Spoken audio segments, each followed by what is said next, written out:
বাদ দিলি কেন? এ লোকটা আবার কি বলছে? আমাকে বাদ দেবে কেন? আমরা নিয়ার কি মারছি?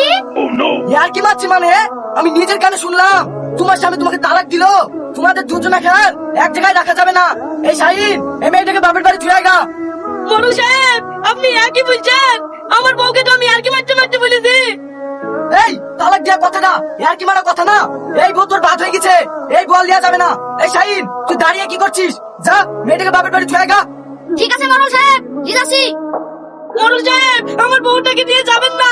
আমার বউকে আমি খুব ভালোবাসি। আমার বউকে ছাড়া আমি এক মুহূর্ত থাকতে পারবো না। আপনারা আমাকে ছেড়ে দেন, আমার স্বামীকে ছাড়া আমিও বাঁচবো না।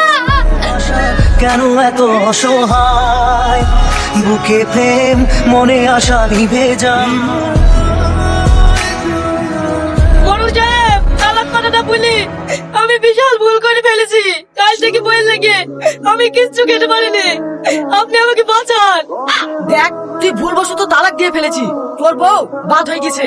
তোর ওই বউ যদি নিতে হয় তাহলে অন্য কোনো ছেলের সঙ্গে বিয়ে দিয়ে 3 মাস পর নিতে পাবি, তার আগে না।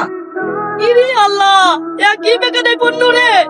মোড়ল সাহেব, আমার যা সুন্দরী বউ অন্য কোন ছেলের সঙ্গে বিয়ে দিলে সে সারা জীবনেও ঘুরে দেবে না। এই কথাটা তুই ঠিকই বলেছিস, তা কেউ ঘুরি দেবে না। তাহলে মোড়ল সাহেব, আমার বড় ভাইয়ের সঙ্গে বিয়ে দিলে কেমন হয়? 3 মাস পরে বলি দিব।